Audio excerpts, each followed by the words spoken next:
Hi, my name is Danielle Neely, and welcome to the Industry Edge podcast, where we talk with leaders working in and for some of the hardest working industries, such as manufacturing, distribution, construction, home services, and more. This episode is brought to you by KNC Marketing. KNC is a full service marketing agency that helps B2B industrial companies grow their brand and increase sales. They serve as either a fully outsourced marketing partner or supplement in house marketing teams. To learn more about KNC's brand development, marketing, and website design services, visit kncmarketingagency.com. Now, before introducing today's guest, I have to shout out Dwayne Murray from C12 for introducing me to Tom. Tom and I have already talked once offline, and he's absolutely amazing. And there's no surprise because it was a referral of Dwayne. So if you haven't already seen Dwayne's episode, please go see that one now because that was absolutely incredible as well. Without further ado, I will intro today's guest. So today I have the honor of welcoming Tom Camacho to the show. Tom is a seasoned leadership coach, military veteran, and a man fiercely obedient to the Lord. As the chair of C12 Middle Tennessee, he helps Christian CEOs and business owners lead with excellence and create lasting impact. He's also the founder of Fullness Group, where he spent years coaching leaders to unlock their God-given potential. With past leadership roles at Cracker Barrel and Maple Street Biscuit Company, Tom brings a wealth of experience in developing people and organizations. Tom, welcome to the show. It's a delight, Danielle. I'm glad to be here. I'm so excited to have you. We'll get right into it. So someone that's worked both in business and in the military, what is one principle that you believe that every leader, no matter their background, should adopt and how they should lead others? Yeah, thank you. It's the question actually points to something very personal, and because I didn't do this early in my career and learn the lesson the hard way, and it's really to be yourself in leadership. And that sounds real simple, but a lot of times we don't do that. We try to copy someone else or be what our parents were or our mentors are, Mm-hmm. instead of just finding who we naturally are, how we lead at our best, and who God made us to be. So that comes in a number of different ways, but I find a lot of people won't lead from their God-given identity as a son or a daughter of God because they're trying to please people or they're trying to perform to get a certain outcome or they're trying to achieve, fame, success, some financial lifestyle. Mm-hmm. And all those are important, but the real way to thrive and to be your best is to learn who God made you to be as his son or daughter, and then your unique strengths. What are your talents? Where's your sweet spot? How do you best serve others? Where are you energized as a leader? And and not only is that more enjoyable and more impactful, it's sustainable because you have resilience there. You have energy there. You're getting renewed as you do it. So it's really be yourself, who you're meant to be, and how you were designed to be as a leader. I love that. That's so true. I actually talked to my team about that because when I first started in business, I felt like I needed to kind of hide like not completely hide my personality, but like the way Yeah, that I talk with people and the way I joke and just the banter and all of that. And then once I just fully leaned into who I am, and it just got so much easier, got so much more natural. People natural. yeah, people can feel when you're not being genuine and authentic to truly who you are. So I think that's so true. That is such a good point. Yeah. So you've made several significant pivots in your career. Like we're talking about going from military to coach to now a C12. Looking back, which one do you consider the most challenging and what made it so difficult? How did you overcome that? Yeah, that's a deep one. So we're going to go from zero to deep here fast. I left North Carolina, Asheville, where my wife and I had raised our four kids, and moved to Tennessee in the fall of 2021 to work for Cracker Barrel. I was the head of leadership development for Maple Street Biscuit Company, a brand that they had acquired, and I love leadership development, and I was ready to dive in. I was excited about being in the Nashville Metroplex and all that happens here. So we bought some land here, and we're going to be near our son who lived in Cookeville and our daughter who was in Chattanooga. and a lot of expectation, a lot of hope, a lot of excitement about family time spent together. And it was just a very hope filled, brief time because 2 months after we moved here, my oldest son, his name was Caleb, he was 32. He was tragically killed in a car accident on I-40 in Western North Carolina. And this time of promise and excitement and joy was just, it felt like the literally the bottom, Danielle, fell out. Mhm. So hard to fully put that into words, but I'll try.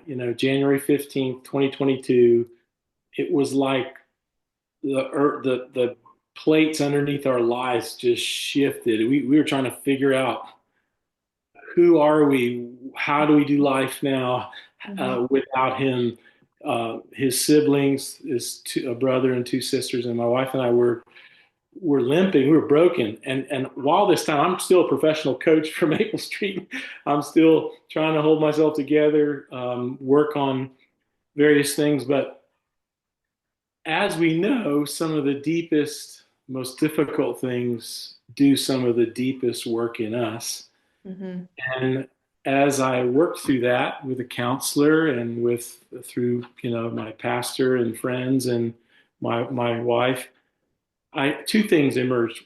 One, that eternity is really what this is all about, and this is brief and temporary, but eternity lasts forever.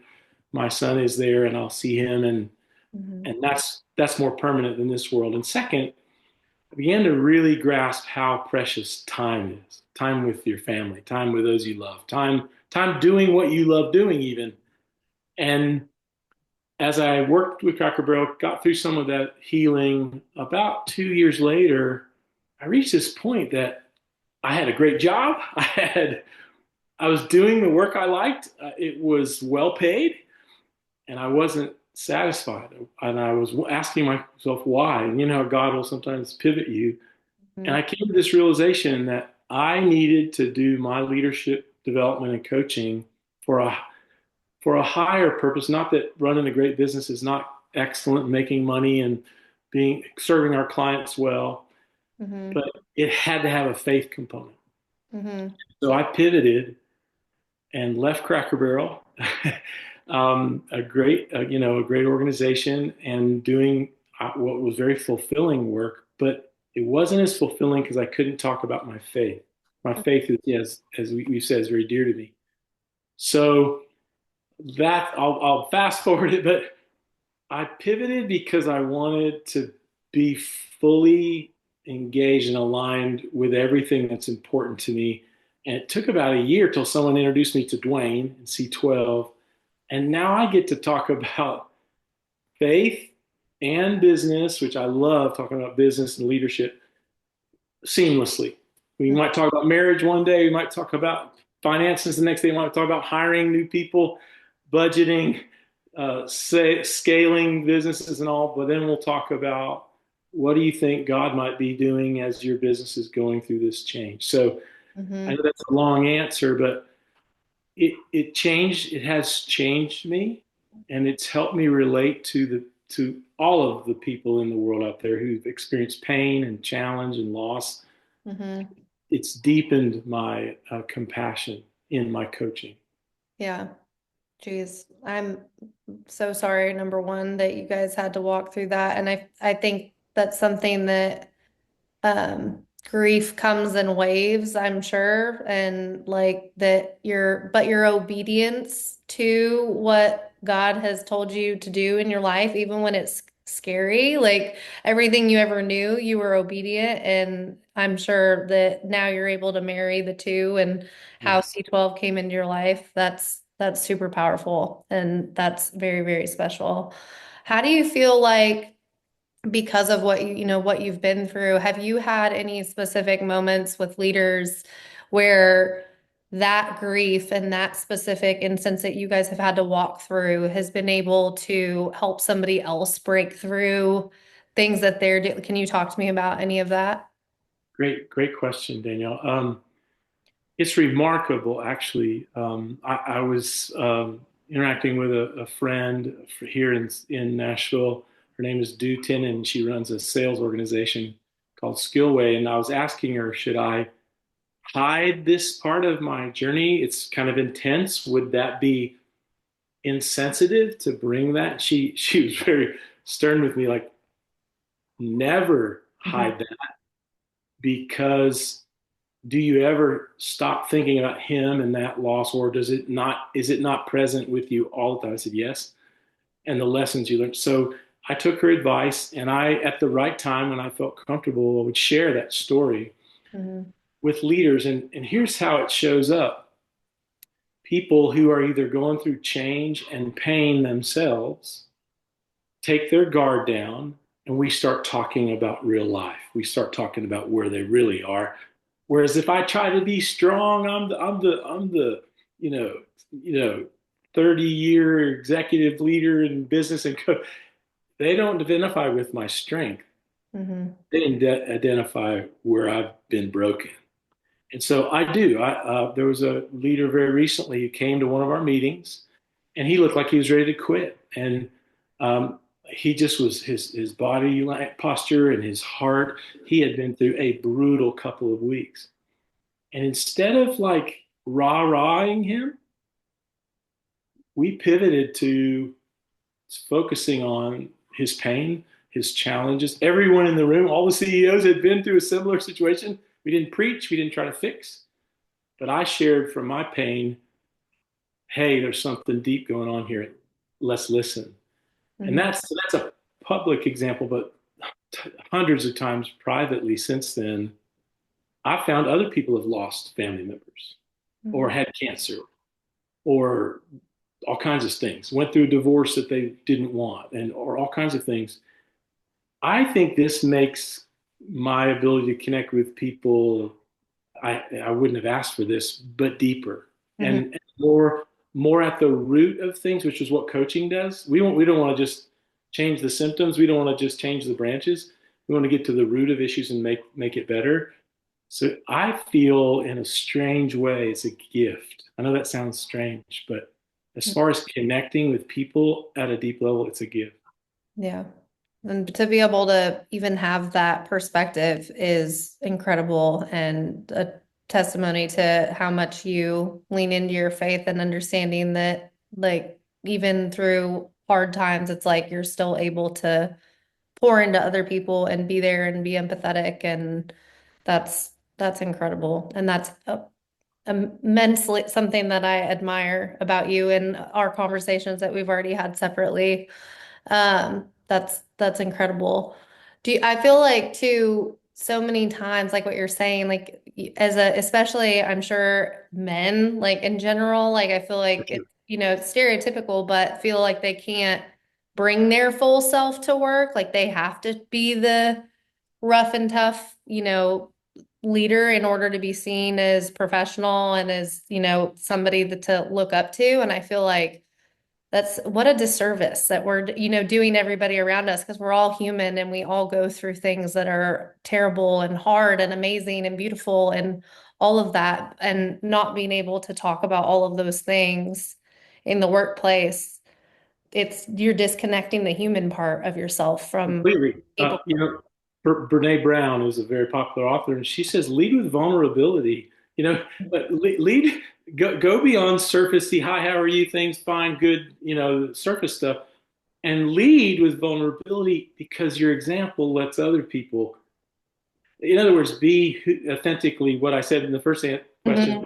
Myself, this is part of me. Lets them be themselves, and Yeah. we can joyfully look at solutions or just connect or pray or Hmm. cry together or laugh together.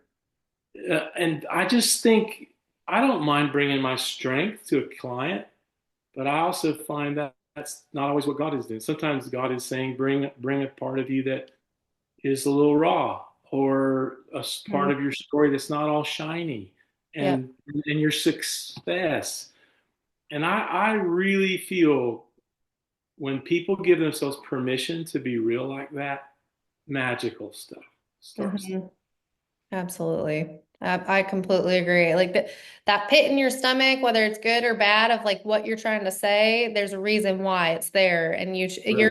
you're gonna kick yourself if you walk away and be like, I know I should have done that. Everybody's done that. It had those instances of like, I should have stopped and talked to that person. Like, Yes. you know, there was a reason for it, and people don't always lean into it. So, absolutely. Absolutely. Do you feel when I feel like I asked Dwayne this question as well, but I'm curious to hear what your thoughts are on it. But when leaders come to C12, what like state are they in? Like typically, is it like, they feel like lack of community, or is it lack of direction, or what are like some common things that leaders are feeling when they come to the organization? Great question. It's very tailored individually. Some Hmm. of the common themes are work-life balance, Hmm. spending too much time. They've not learned to delegate, they've not learned to empower their team, or they're doing leadership behaviors that make them the bottleneck and the choke point. So it's work. I wanted more time with the family, but I'm not running my business well to do that. Hmm. Another one is the complexity of it, and they feel like they've been pulled into areas they're not good at anymore, and it's stopped being fun or exciting for them. It just feels like drudgery, and they know that they could lead better. Others are really searching for the peer connection, and that's one of there's a couple things that really make C12 powerful. Is that powerful peers, excellent curriculum, and then the accountability that's in that group. Other that loneliness that CEOs and owners tend to have. It's really, I've had people say I joined because I was struggling in my marriage. I was so much at work. I was missing out on my young kids and my wife. So Hmm. it's a number of things. There's usually a pain point, and we try to help them discover what theirs is, and then just bring God's leadership and principles to it. So we don't just talk about faith. It's not just a Bible study. We really talk about delegation, um, Hmm. and how to measure success and how to sustain organizational development and develop people and marketing and advertising, which is your specialty. Hmm. We dig into all of it. So it is very tailored, and we try to listen for that each individual's need.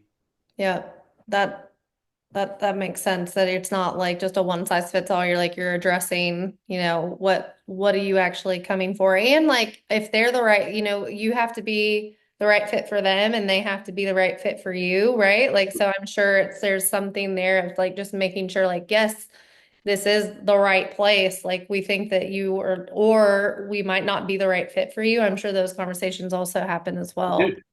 Uh, Some people, if they don't want to, if they're not really interested in investing in their own leadership, it's not mm, time. If they, it's not that they have to be amazing in their faith. right. Sometimes they're at a low place, but their heart is ready to grow and be in Mhm. a growth environment. And there are times that I can sense it's not for them. Yeah. They wouldn't be good for C12, and C12 wouldn't be good for them. So yes. Yeah, for sure. Do you feel like this was something I think that came out of the conversation I had with Dwayne too, but again, I'm interested to hear what your take on it is.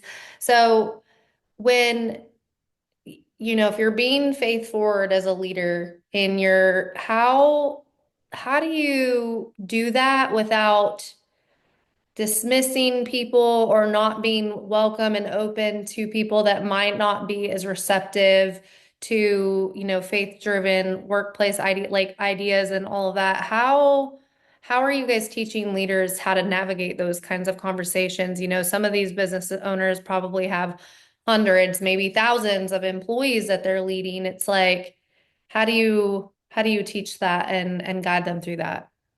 That's an excellent question. And it also branches out to customers and vendors, Right. might not share that. So again, I'm going to come back to my first answer. I think people need to be authentically as companies and as leaders themselves. And Hmm. if faith, these are C12 or faith oriented leaders.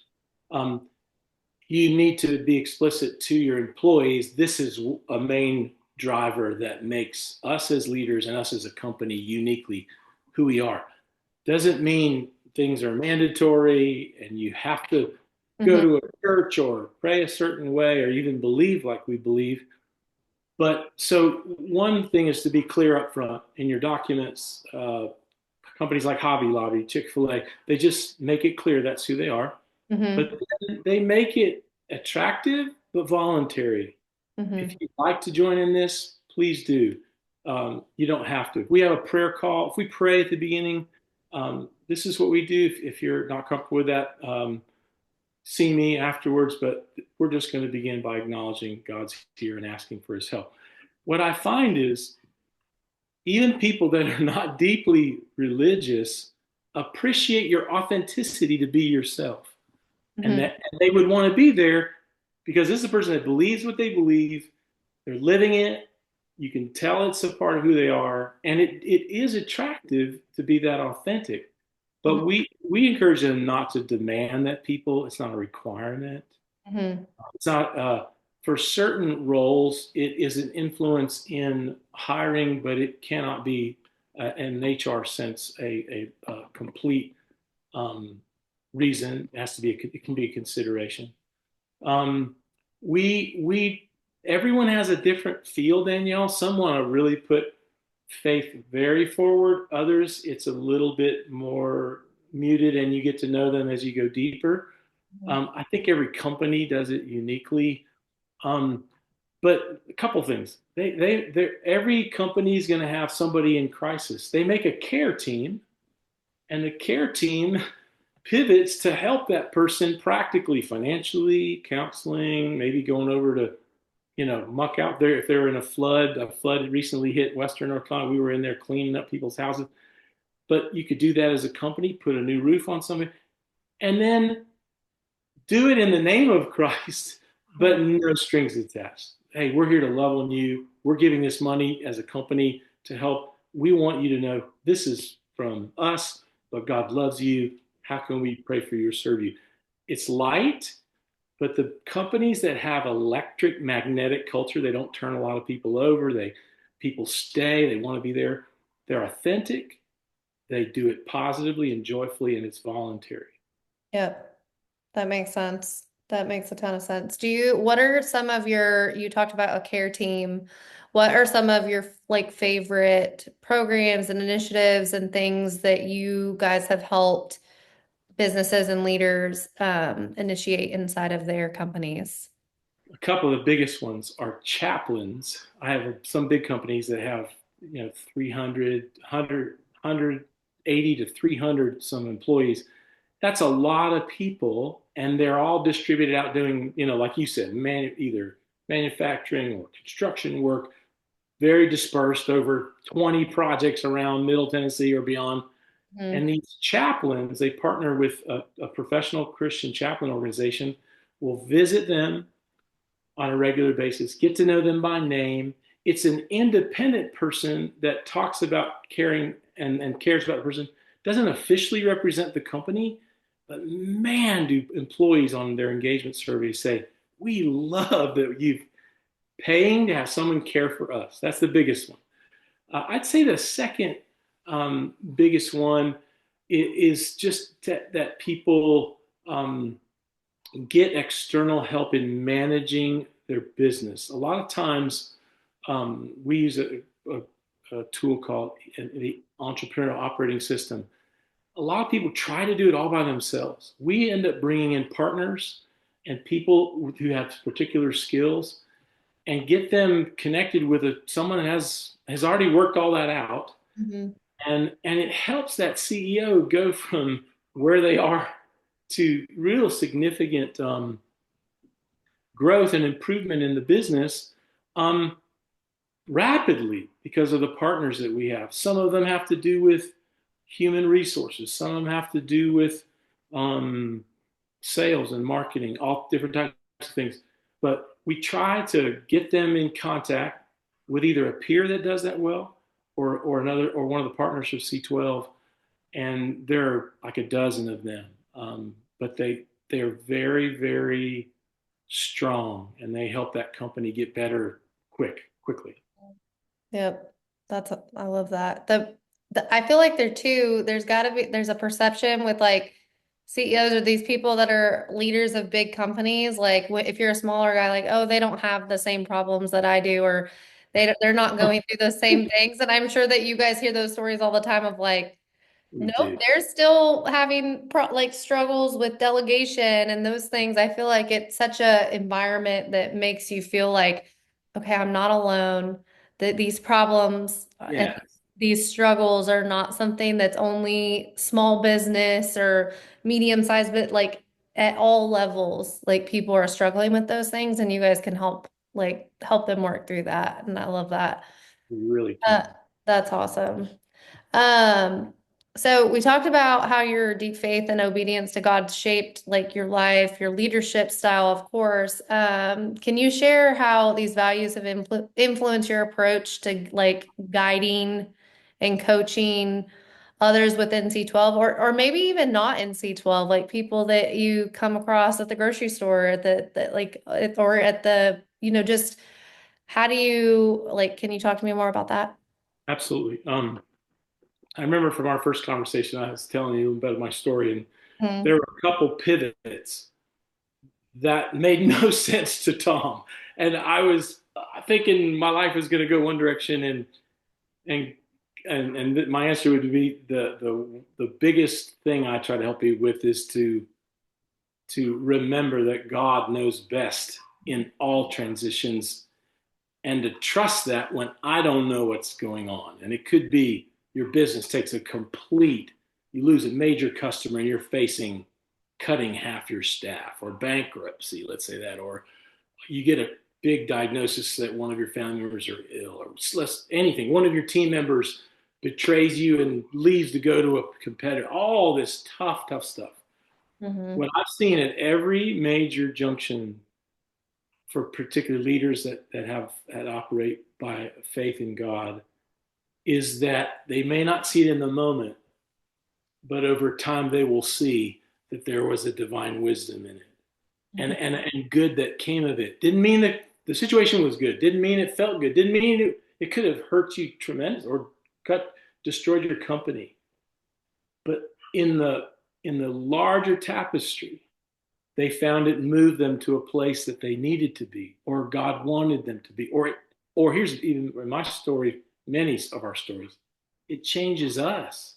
Mhm. It teaches us humility, or it breaks patterns in us of lack of wisdom, not seeking counsel, financially getting too far out over your skis than you, not being more frugal financially, or not taking risks, whatever.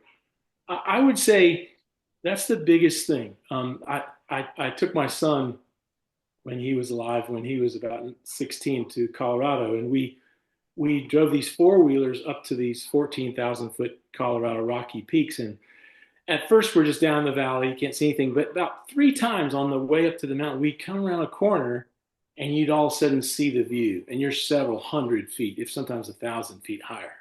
Mhm. It doesn't look anything like it looked before. I think sometimes we need to take life's challenges and pray and seek God and take an obedient step. Even sometimes it means closing a business or a division Mhm. or firing a person who doesn't fit, who's been there since being any of these things. When you sense God's saying to do it and you don't fully understand, when you have peace about it, you've prayed about it, you think it's the right thing, trust that He knows best. Mhm. And I mean, so I can, more stories than I can remember personally from, but also the leaders I've worked with. God will show you later the wisdom and the love that was in that transition. The worst thing to do would be to not seek Him, do it, try to solve it all yourself. Don't pray, don't seek counsel, and and lead from your limited brain and experience, or your pride or your will. I'd Mhm. say that's the biggest thing. It's we're just human, Danielle, and I don't always know. But when I surrender, and I know the one who does know, he leads to great things that come. And that's what I'm really about. I want people to thrive, have great marriages, families, lives, recreation, financially to do well, to be able to give into other things. And you can't escape those transition points, those pain points. And when we do it by faith, God will do good things through it. Hmm. So powerful. Amen. That was, I mean, if there was a way to end the podcast, that was it right there. That's so the being able to, it's so hard when you're in the thick of it, right? Like to see those things but you're Yeah, like to remain faithful and know even in this terrible, terrible time that people are going through or might not see, seeming like maybe God let you down is how it yeah. feels. Like in a sense, like there is a reason that Yes, we cannot see and but to be faithful and understand that we'll get through it and he wouldn't put you through it if there wasn't a reason. That was amazing.